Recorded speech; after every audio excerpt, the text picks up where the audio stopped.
It's Rangers Radio. Hello, hello, this is the Foreign Show. We're on the air at 9 o'clock on every weekday night, taking calls from the mails. Hello, hello, it's Rangers Radio. Hello, hello, this is the Foreign Show. We're on the air at 9 o'clock on every weekday night, taking calls about the Jazz.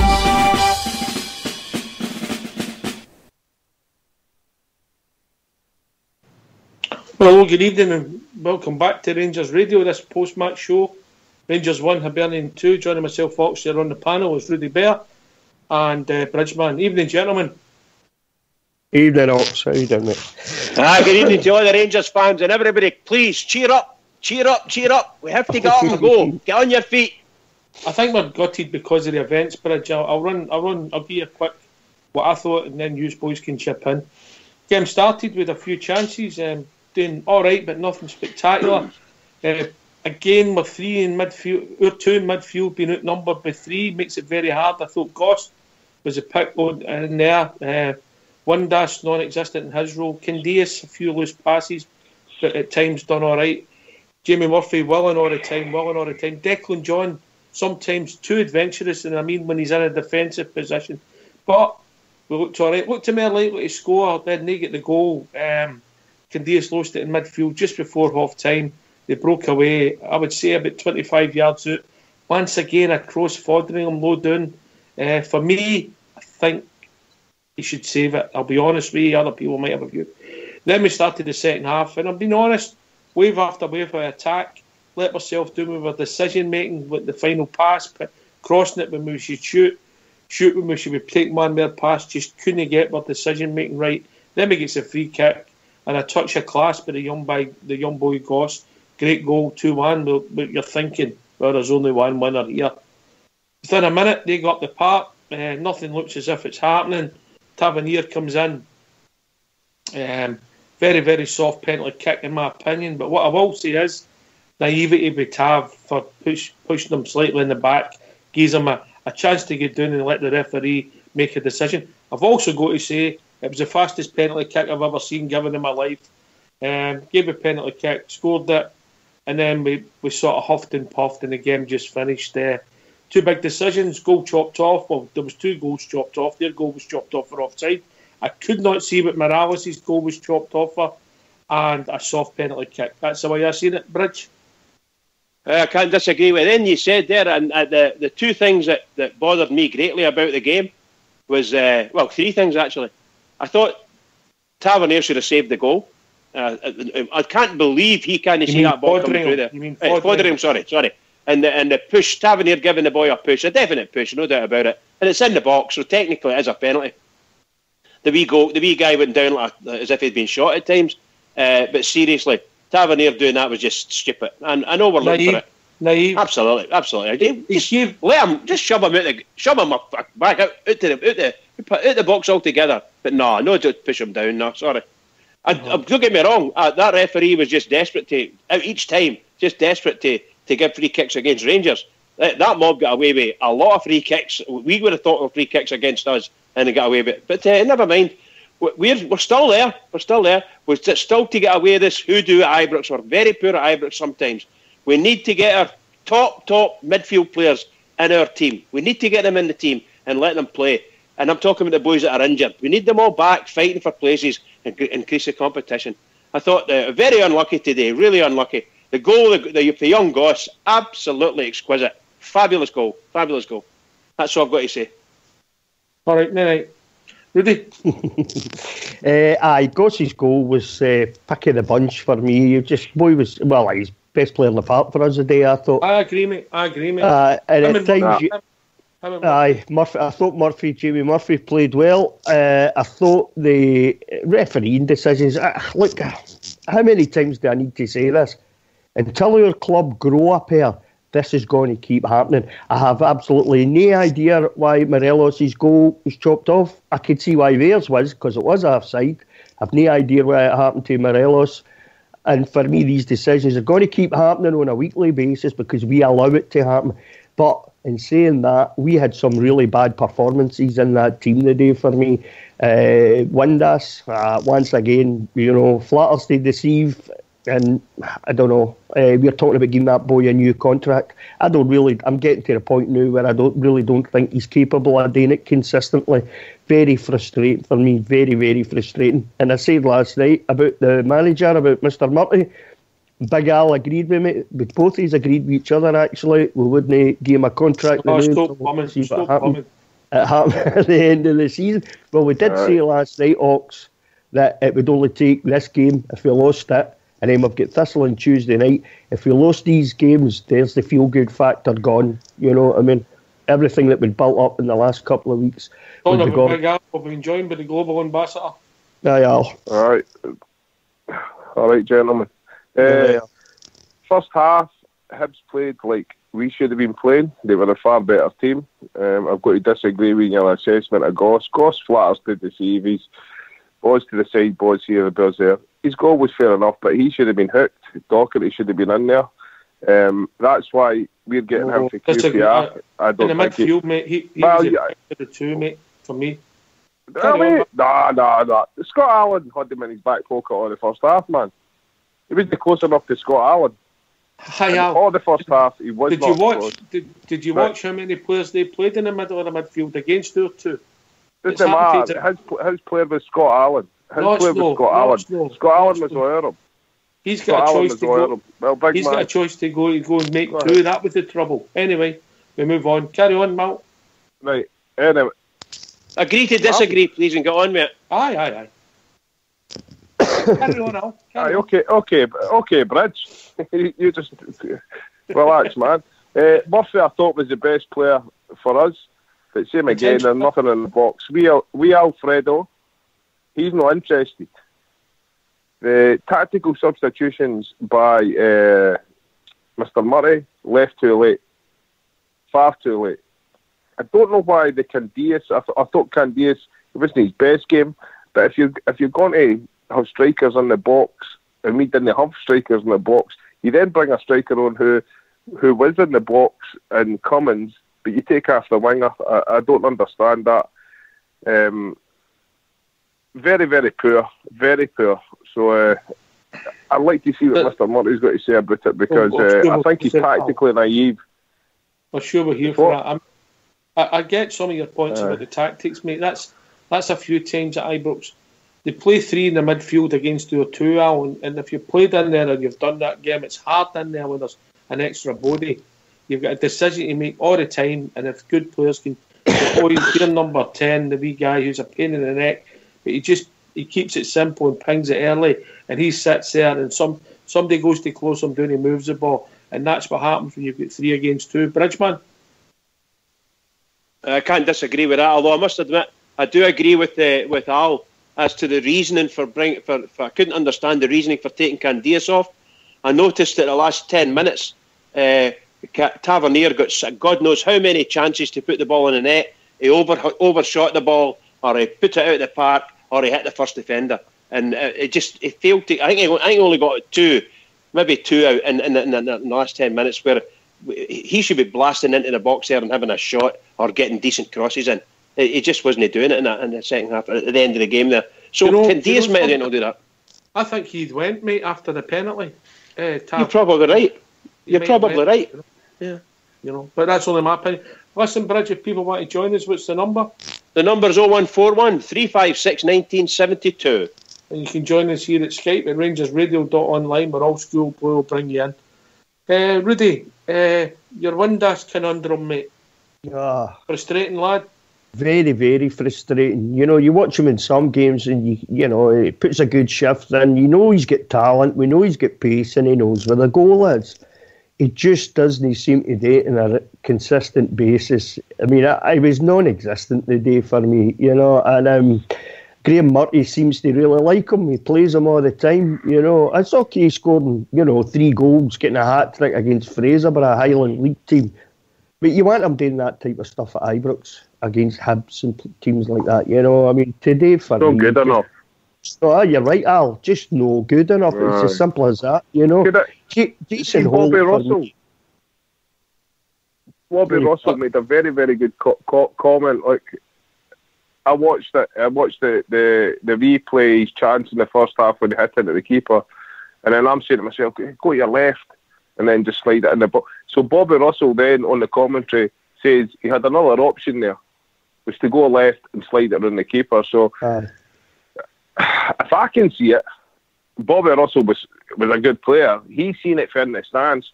Why is Windass? Where's that mentality? I thought because it was a big open goal. I thought the decision making today, Al, at times was terrible, and especially for Tavernier as well. I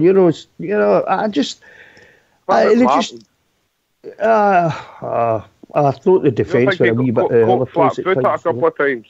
I've got to be honest with you. I don't think the centre defenders done much wrong. I mean, obviously they scored a goal, get chopped half, but the second half it was wave after wave of attack, and they weren't really at fault for the penalty kick. They weren't involved in it. Actually, they were looking to set up moves all the time. You could have maybe took one of them off. As far as the penalty kick goes, it was as soft as anything. But Tav should have known better. He should have known not to give the referee an opportunity. It was in the box. He did push him. You can't deny that. But it was soft. The boy went down as Bridgman said, like he was, he was took out with a sniper. But then, all teams do that. All players do that. It was Tav that made the mistake of putting his hands on him. He shouldn't have put his hands on him. I don't know what Tav was thinking about at all. I think you can put your hands on him, Rudy. Yeah. Shove. Yeah. It's a shove, aye. The push, aye. I think he was completely naive doing that. I really do. And by the way, he swaggered off the park there. He swaggered off the park as he was coming off at the end. So substituted. Just swaggered off. And if ever there's a person that shouldn't... I'm saying if ever there was a person that should never had a good game at Ibrox, it's that guy. He should never have been allowed to have a good game. Somebody should have been in his ankles non-stop until he got took off. That's what he should have happened. Anyway, never mind. You and me know that. Whose fault's that? Who should be doing that? That's what I'm saying. In the first half, I don't think Goss got anywhere near Scott Allen. I thought Scott Allen turned him. Goss is a wee bit just stretching a leg. No actual tackle, if you know what I mean. Going into him, just a stretch of the leg, and he skipped past him. He's away, and I thought Allen was their best player in the first half. And do you know what? I have to say such a thing. I would agree with that, but he wouldn't get away with that if young McCrory would have been playing there. No, that's true. Or Docker, I thought. Actually, I'm surprised. I'm surprised Holt didn't get around about his ankles, but it just depends, doesn't it? You just don't know. Sadly, we just don't know. I mean, Jason Holt, as I said, he make a good squad player, but the quality needs to be upped in that midfield. I think we're missing McCrory for definite sitting front of that back four. I really do. I think we're missing him. I think we're missing his physicality. I think we're missing the way he breaks the play up. I think we're missing the way he gets close to players. I think he's been fairly good at that for what I've seen him playing in that position. I think we're missing him. I don't think the boy Goss is as good at that as he is. Do you think your best midfield then is McCrory, Jack, and Dockery? Well, no. Yeah. There's a lot of conundrums to make, mate, and we've not seen enough of Dockery maybe to judge. I mean, he didn't do a lot when he was on the day. I mean, you can't judge him on that, a cameo. But they came to Ibrox and played 3-5-2 for big chunks of that game. They switched whenever they wanted. See, that's another problem. That's another problem I've got with Graham Murray, though. Does he not see that? Does he not know that our midfield are not coping and you have to do something about it?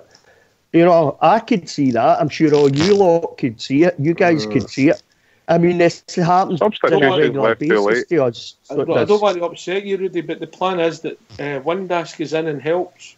Aye, well, we know how that works, don't we? Especially in the day. I can't. Some of the decisions, mate. He leaves the decisions too late for me as well. When you can see something's not working, you've got to do something about it. I think it's possibly time to leave that boy Windass on the bench now because he's just, it's a regular basis. This is happening. He went on about it all the first half of the season, and he's back at it again for me. As I said, it's great. You got the Fraser against the Highland League side. He scored a hat trick. and then you pull a performance like that out the bag. Well, don't pull a performance out the bag, should I say. Ibrox in front of a sellout Ibrox against one of our biggest competitors in the league. And it's like you say, Docs, the really frustrating thing about the day is the fact that they dropped points this morning. They dropped points. There's another opportunity for us to make ground on them, and we've failed again, you know. That's the most frustrating thing. But what I will say is a positive. Is the way we reacted in the second half. We went forward. We constantly went forward. We were pinning them back. They were tired. It looked as if we get the goal, and you're thinking, we get the goal, we get a lift, and we couldn't keep it. We couldn't keep it for a minute. No. You know. That's the worst part. That's the worst part.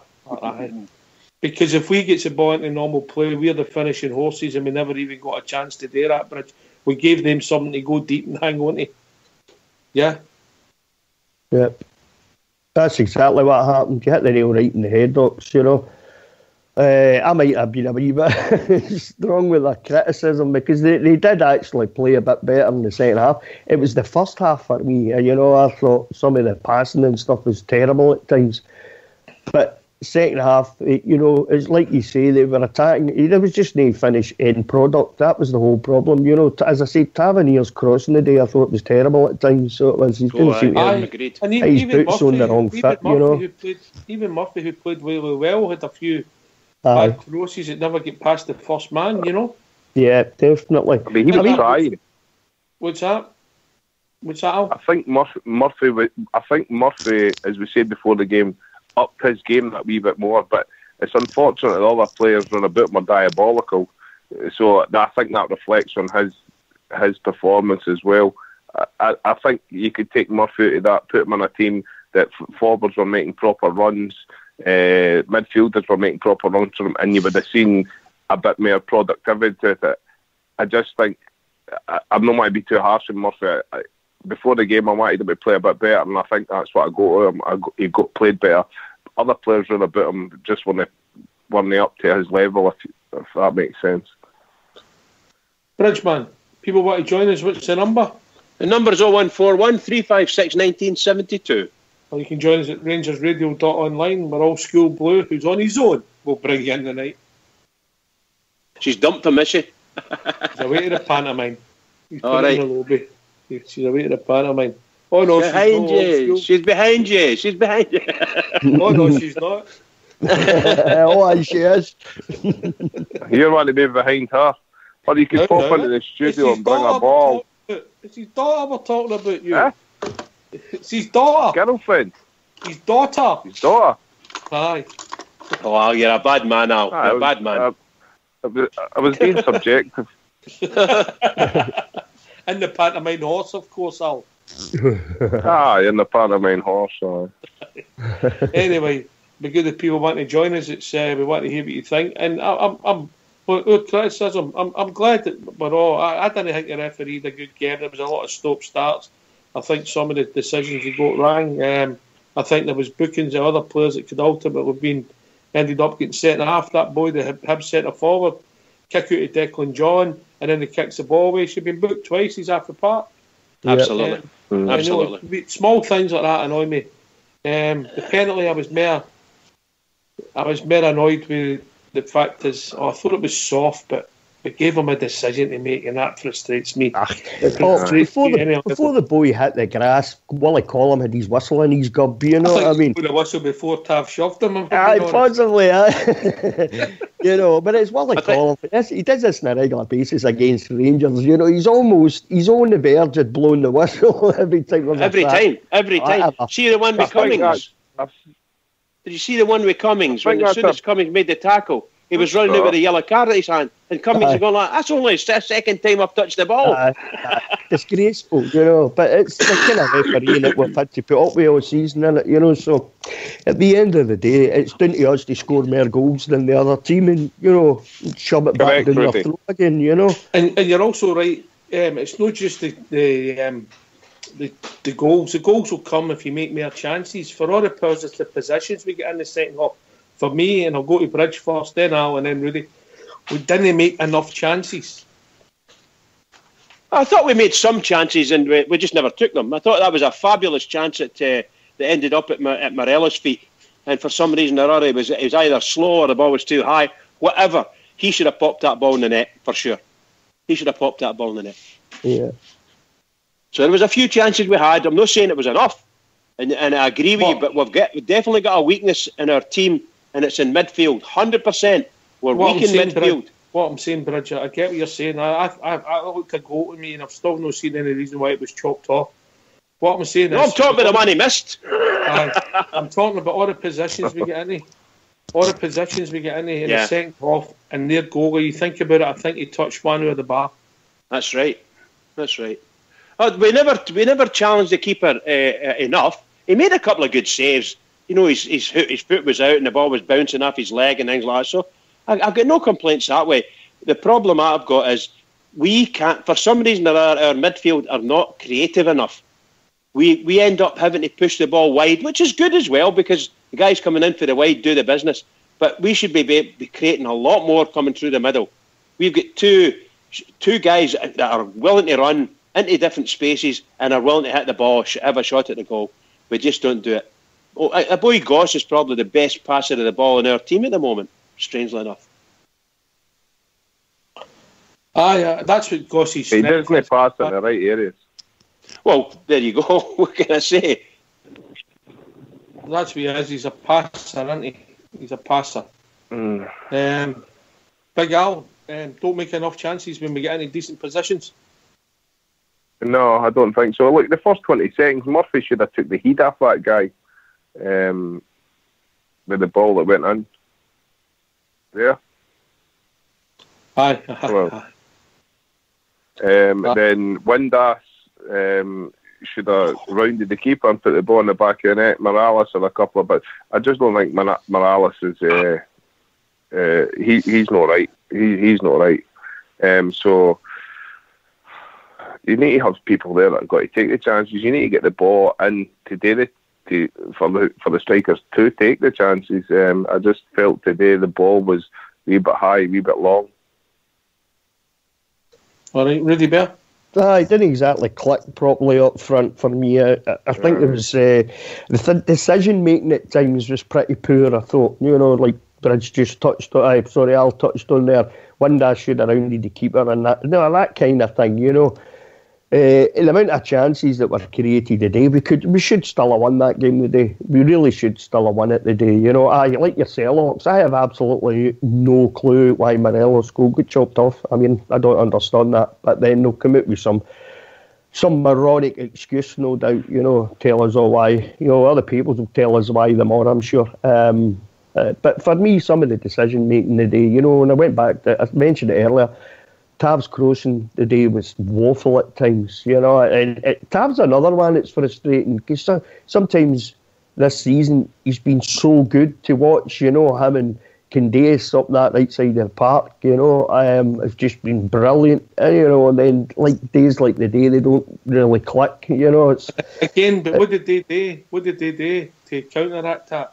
They stopped him. Put my gun on him. Their most energetic midfielder that usually plays in the middle, they put him out to the left. That's it. To help counteract that. That's it. That's exactly it. They looked at that and they thought, well, and it is the most productive part side of the park for us, really, and they knew that, and that's what they done. They stuck their midfielder out there, to break things up, not allow Candace and Tav to work so closely together and stuff. But you see these decisions, these tactical decisions. Graham Murray, to me, doesn't seem to be able to do that, and that's a bit frustrating for me. And this is one of the reasons why I say, no, I'll wait to the end of the season before I make a decision on Graham Murray. I also think that as far as substitutions and that go, and tactical substitutions, he leaves it too late for me too. I mean, we used to blame we used to say that about Mark Warburton quite a lot, and Graham Murray seems to be of the same ilk, but he leaves it too late for. Why does he leave it too late? Is that no? At least Warburton gave him 30 minutes. He's giving him 20 minutes. Aye. How would you combat that? You see that the team's lined up. You pull McGinn across to the left. Tavernier's there with Candace in front of him. You're the Rangers manager, Ox. Tell me how you would counteract that. What would you do? Tell Tav to sit. Tell Tav no to bomb forward. Correct. So why is he gone past him? Why is he running past him? Aye, but when he did go forward, he was thinking McGinn was matching him. That was the idea. You want Candias then getting 1-on-1 with a fullback, and doing the space. Don't take McGinn in the area where he's helping out the guy. But if we'd have played, we'd have won. Anyway, we've been joined by Martin. How you doing, Martin? Sorry. How you doing, guys? All right. Disappointing, mate. Right. Well, I'm just on my way back from work. I've heard no reports about the game, but I seen the score, and my first reaction was, "Oh no, here we go again, back to square one." So I was just phoning to hopefully you can give me a bit of good news. And Hibs were lucky, and we played really well. But soft penalty. No, your assessment was correct. Tav shoved them. Hibs were a slightly better team in the first half, but we had a lot of chances. No, a lot of chances, a few chances, particularly earlier on. They came in, outnumbered us in midfield. They scored a goal. I think that Foderingham should have saved it. Definitely. And then the second half started. It was wave after wave of Rangers attack without making a lot of chances. We get an equaliser, and within a minute we give a penalty away. Because it's dry. We've got a caller coming in. How you doing, lads? It's Magpie. How you doing? All right. How you doing, Magpie? Evening, Magpie. How you doing, folks? I wasn't at the game today. I was working in I was at the gym, but I'm not surprised that we lost. To be upfront and honest about it, I think that if you look at the squad, because I think we're going to have to be realistic here and just look at the kind of squad of players. So you go through the squad of players, and I would say they were a second, third tier English quality. I think we're trying to remember the great days, but there's none of those players would even get near a squad a days gone by. And this is what we've just got to deal with just now. Lennon's too smart a cookie. I said yesterday when I was in the lobby that Lennon can influence referees. I'm not saying for a minute, because I've never seen the game, but I've read reports, and Lennon's a man that's been responsible for a strike in Scottish football. He's an Alec Ferguson. He knows how to manipulate the situation. We don't have any leadership at Rangers. I said it on the park, off the park. At this moment in time, with no captain there, there's nobody that's going to take the fight to them. I said yesterday we should have come out the traps at Ibrox. Every home game, Rangers should be expected to come out the traps firing. And I think it's not through lack of a quality. We did Magpie. We should have been 2 up before they get into the game, Hibs. But as I said, Ox, I never seen it, but we fall out of games. You know that. Look at the last 10, 15 minutes against Aberdeen. They fall out of games, and when they fall out of games, they fall out of games. We need to be going for 90 minutes. The truth of the matter is, I think there is a problem. I've only managed to get to 2 home games because I can't get a season ticket anymore. The guy I shared my season ticket with can't go to the games anymore, and because of my work commitments, I do 2 kind of jobs.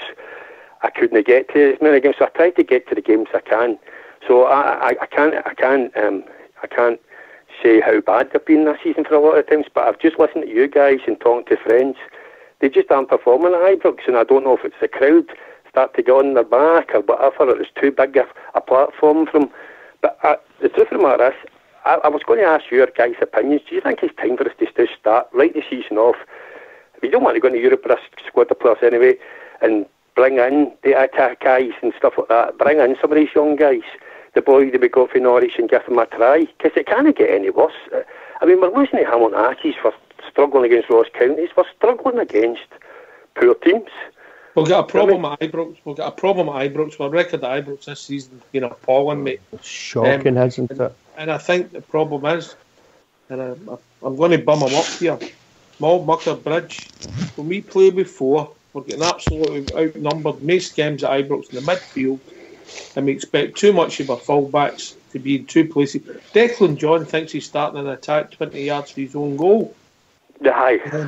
And first and foremost, if you play a 4, some of the time you're defending as part of that 4. We might have to look seriously to play 3 at the back at Ibrox and then you 5 in midfield. Please. What angle Can I come in there, Ox? On you go, Martin. I was listening to, when we first got Jimmy Nicholl in, I was listening to, so I can't mind the guy's name, but he knew him really well. And what he said about Jimmy Nicholl was that he was a great motivator. He was great around the dressing room. But as a manager or a tactician, he wasn't that great. Now, for what I've seen from Murty, I don't think Murty's a great tactician either. So how do we then move forward if we don't have anybody who knows how to change a game or is any good with tactics? We had changed the game today, mate. We were one doing, got it back in with the finishing team, and then Murty.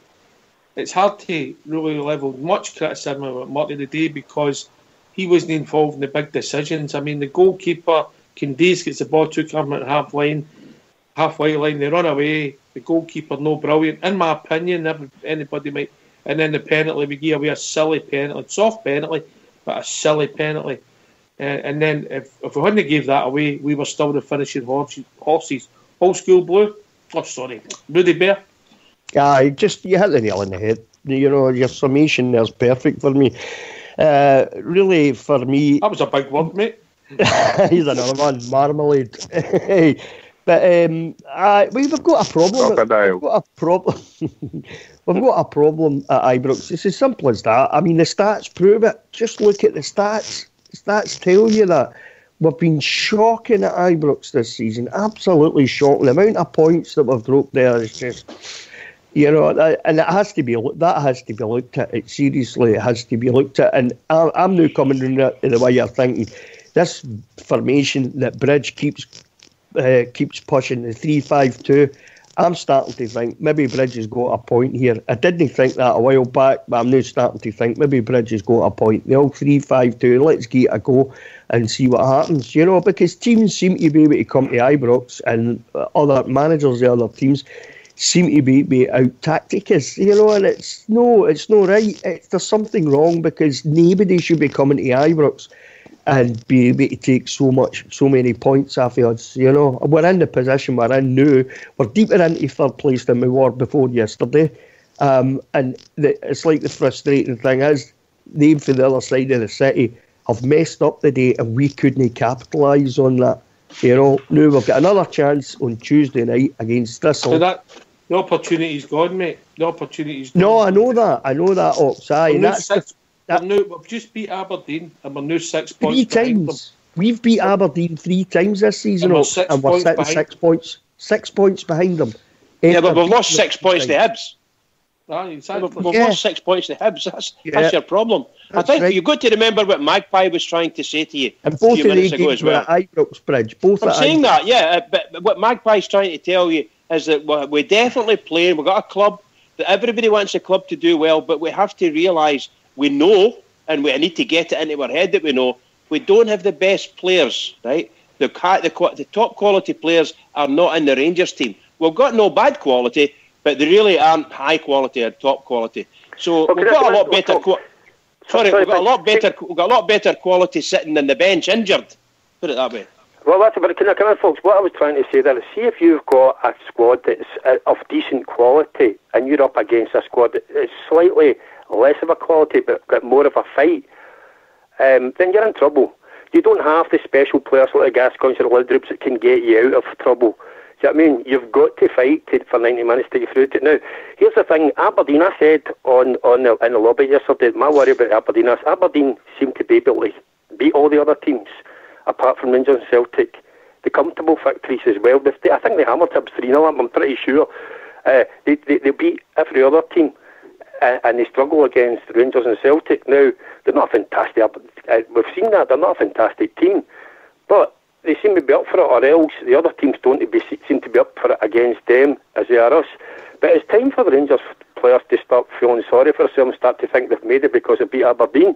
They have to realise that they've got to play for 90 minutes against everybody. You can't just go in that park and think it's going to happen for you. You've got to make it happen. But I don't think we've got the quality to do it just now. I think we're going to have to write off the season again, hopefully go for the Scottish Cup. I think that's a possibility. You know, but we've just really, truly, I think I'm not surprised, let's be honest, that we lost And it makes me sick. See, being a Rangers supporter, I love being a Rangers supporter, but it's heartbreaking at times because the last person you want to see winning a penalty is that little shite. And the people that have scored against it, Templeton scored against Rangers this season. I think that says it all. One guy with one leg. Do you know what I mean? And that's the kind of players that have been scored. Chris Burke, Chris Boyd. Do you know what I mean? You could go on it. These guys, to me, are finished.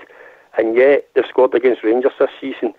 And that kind of sums up the kind of quality we've got. Is it the quality? Is it the shape? Is it the personnel? I think it's a lot of the stuff. We've got some good quality players. A lot of them. But there's too many that are just brought in and things are expected to happen for them. I kind of thought they were jumping the gun. When you see Tavernier, it always worries me when he comes out, now we're going to get going. I've heard all this before. We've heard this for the last how many years? I said that last night, Magpie. I said the exact same thing last night, mate. I'm fed up thinking, right, here's a couple of good performances. That's it. We look like we've turned a bit of a corner and then we fail again. I mentioned it last night and it's happened by how many times this season? And then you go, there it is again. You know, we've seen it again. You know. So you're right, Magpie. I agree with you. But you remember that's the story of the season, Rudy. Yeah, but please, guys, remember this Hibs team. They're full of new starts for Hibs. They had about 4 or 5 new starts and never played for them before. And that boy Scott Allen, who we all hate anyway, he comes in. That's his second start for them. And based on what Big Al was saying, he was the best man in the park for the first half because he said he was bossing that boy Goss. So I never saw big chunks of the first half because I was watching a poor stream, shall we say. But where's his steal in the midfield? Why are people like coming and bossing the Ibrox? Why do I got no idea. Why did Broughton come in and walks over Ibrox and do what he wants without anybody? Well, they're up for the game, Magpie. They come up. They're up for the game. See, Jack's been. How many times has Jack been sent up? What I said to you, you know, the discussion I was saying in the lobby yesterday about Brown, right? And people were sticking up, as usual. The media sticking up for Brown. Now Brown gets away with murder, but Jack does a 1 or 2 daft fouls, and I'm not even a foul that's going to endanger anybody. I say he's sent off, and twice it's been rescinded. And he gets injured himself because he can't tackle properly. There's not one person I can see in that midfield I'd say he's a guy who can put the foot in and he's going to dominate that midfield. They play through us. It's like we're missing the stopper. We're missing the stopper in the midfield, the fighter in the midfield, and we're missing a big, huge centre half, a pillar of strength in the middle. Right through the middle. You need that right through the middle. Absolutely. But, sorry, lads, I've taken over your show again, but just a bit paid off. But we've got a lot of people injured, Magpie. Ox. Sorry, Al, what did you say? I was want to go back to something you said a few minutes ago. You were saying that you don't think it was Mr. Murty's is really to blame, but I would put it to you that he is to blame because we can see this tactical thing, and you and the Bridgeman have been going on about it for a few months, and all credit to you is about playing this 3-5-2 or playing the extra man in the middle of the park. If we're seeing we're getting overrun in the middle of the park, why is he not making that decision? Why is he not seeing that? The reason I'm not blaming... Is that not didn't it has faults? The reason that it was individual errors, Candias, then I think the goalkeeper, then Tav, that lost us. The goals today, wasn't their good play or their us getting something you could blame the manager for. You don't think we got overrun? For the first, not for the first. For the middle to the end of the first half, we were struggling in midfield, in my opinion. Aye. That's maybe where the manager should make a change. Maybe we don't know. Maybe screaming at Windass to get back in there. Windass, when he's not got the ball and he's not want to run at people, can be very frustrating. But then he's got to make the decision. He's got to make. Why would you leave him on if he's not following your instruction? You hook him. If he's not following your instruction, you get him off the park. You make an example of him. You tell him, get off here. You're not doing what I've told you to do. You're not working for the team. You're not working for these fans. I don't think he should have come out at the second half. Windass, I would have hooked him at half time. Substitution should have been made earlier. I don't see Jason Cummings as the answer neither, lads, if I'm being honest at the moment. Nowhere near fit enough. Nowhere near fit enough. But I think he's a striker. Cummins a striker. Docherty's that position. I don't think you can judge a boy the new. I don't think you can judge Cummins, and I think you need to give him a wee bit of time to get up and get match fit, and then hopefully, he starts firing on. But I agree with Al. I'd look at Docherty for that position, because Windass for me, I don't know. I mean, to play the boy on a regular basis the way Graham Murray seems to do, he seems to really like him for some reason. I have absolutely no clue why he keeps getting a game. As I said, at half time, I'd take your boots off, son, because you're not going back out there. I just wouldn't have had that first 45 minutes off him. I just wouldn't have wore it, and I don't know why Graham Murray does. But it's starting to look like he's got his favourites that he's going to stick to. It looked like that for a while. Murty must start getting results, consistent results. He must, otherwise we're going to end up. Hibs will overtake us, Hearts will overtake us. We're 6 points away from Aberdeen. We'll no catch them. You're not going to catch them between now and the end of the season. We need a miracle. If we don't win on Tuesday night, the tone of all these conversations will change, mate. Aye. That's what I'm meaning. Goodness sake, that Partick Thistle must be really looking forward to Tuesday night. We're an easy pushover side at the moment, and we need to get ourselves right. In my opinion, we need to get it right. Our manager needs to make sure he gets it right. All the good players that we've got, and we have got some good players, there's no doubt about it, they must fire, and they must fire and play together.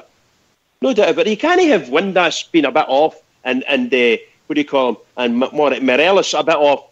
That's your two strikers. If both of them are off, we're had it. We're not going to put the ball in it. Just don't let it happen. I don't think he's interested. Well, see that though, Al. I mean, he scored 2 goals today. You know what I mean? The one that disallowed one, I don't know what that was about.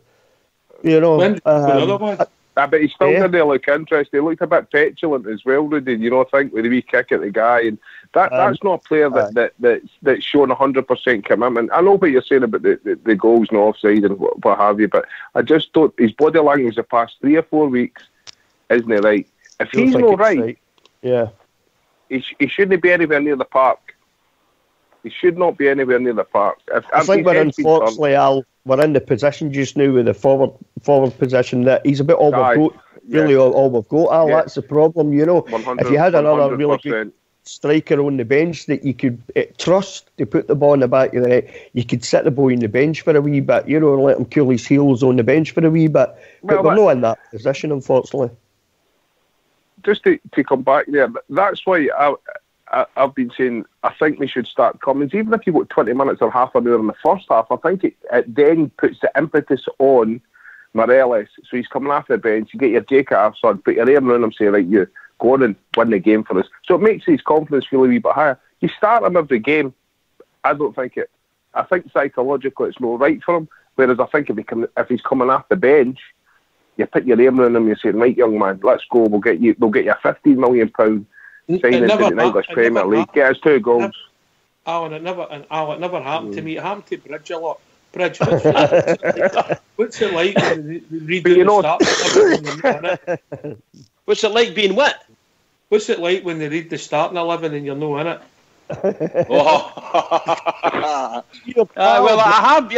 have to say, I have been there when I've come back from injury. Yes, you're absolutely right, and it isn't very nice. But when you're absolutely fully fit, it must be hellish. It must be hellish. I've never been in that position. When you're fully fit and you're not getting picked. Me? I know, you think that's a mean. It happens to midfielders a lot, as you know. It happens to midfielders a lot. Can I come in, lads, just for a second? If you look at that squad of players, right, how many of these players have played in any team that's been able to string 4 or 5 victories in a row? There are not any big teams that have played in any wonderful teams. For Hamilton Accies, there's for Wigan reserves. Do you know, we've got to remember that these guys don't know what it's like to put a winning run against anybody. They probably, there's very little. That's probably one of the Rangers teams without any medals between them. There's very little. They're no winners, if you know what I mean. They're not used to winning consistently. And that's the quality we've got. And that's when Kenny Miller. Well, that's what I'm saying. But Kenny Miller, Kenny Miller shouldn't be anywhere near it. When I happened to Rangers, one of the things that got me through it, where I thought, this is good. We should have the best youth system in Scotland, because that's the way we should be going. You know, getting the best youth, because they have a chance to play for the first team. But unfortunately, it's not. We'd rather go down and we'd sign guys from Wigan Reserves or whatever, who are decent players, but we should have players like that in the reserve team, and that we should have the best scouts out there identifying these guys. Guys like Morelos should be in the Ibrox before he was playing in Finland, and that is where we're going wrong. There is, as I said to you, I gave Marty the benefit of the doubt. I actually sang his praises, but I'm listening to the Bridge, you guys, and you're right. If this is the way is gone and have been overrun in midfield at Ibrox, it's not acceptable. Rangers should be on the front foot for most of the games at Ibrox, and they should be dominating and should have that crowd up for it, but they're not doing it, and they're hiding away in their shell. Anyway, give us a shout out, mate.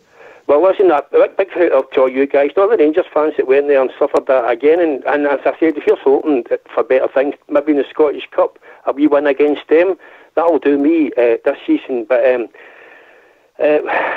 we've came through worse now. We're getting better. We'll be next year. There'll be a different Rangers. That's all I'm saying. This year, hopefully, can I ask you hang on for a couple of minutes after the show? I want to ask you something, mate. No problem, buddy. All right, cheers, mate. Big Al, gives a shout out. Oh, thanks very much, guys, for doing this show under such horrible circumstances. Very disappointed today, man. The self-help group, Big Al. I'm going fishing, man. Oh, well, no, take my knife.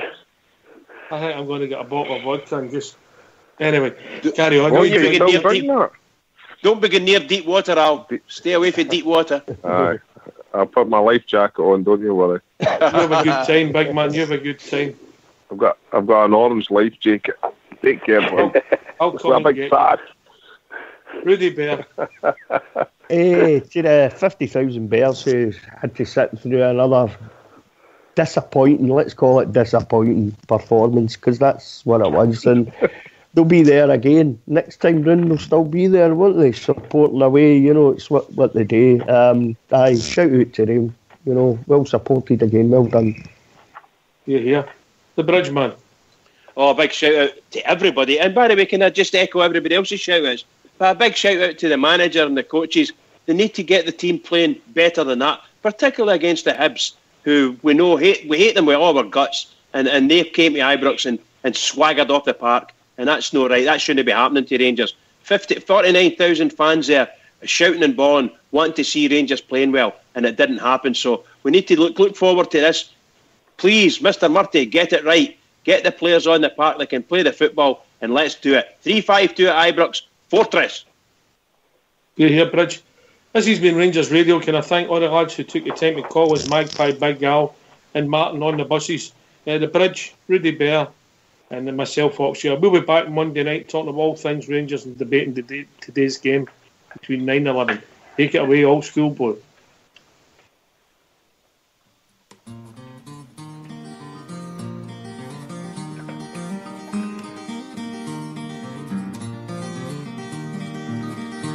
Ever since I recall, I have followed football and ingrained in my heart are the Rangers FC. Through good and the bad, times of happy or sad, it will always be Rangers for me.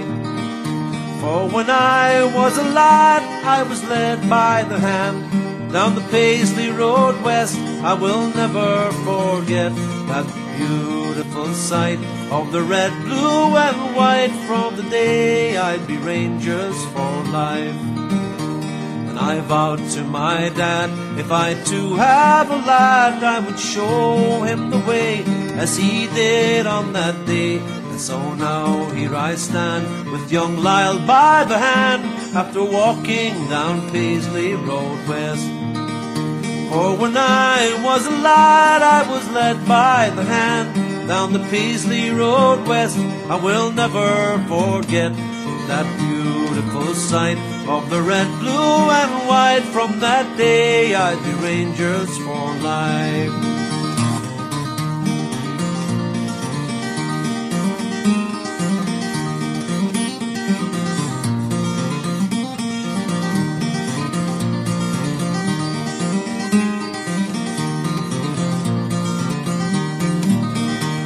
For when I was a lad, I was led by the hand down the Paisley Road West. I will never forget that beautiful sight of the red, blue and white. For the day I'd be Rangers for life. There's a great sense of pride that I feel deep inside as I'm watching the jurors, my father and son. And it's sure safe to say at the end of the game, win or lose, we will all follow on.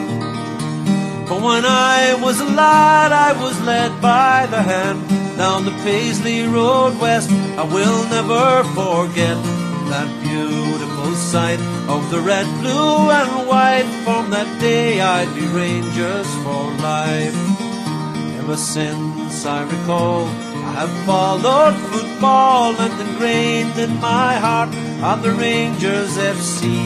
Through good and the bad, times of happy or sad, it will always be Rangers for me. For when I was a lad, I was led by the hand down the Paisley Road West. I will never forget that beautiful sight of the red, blue and white. For the day I'd be Rangers for life. From that day I'd be Rangers for life. From that day I'd be Rangers for life.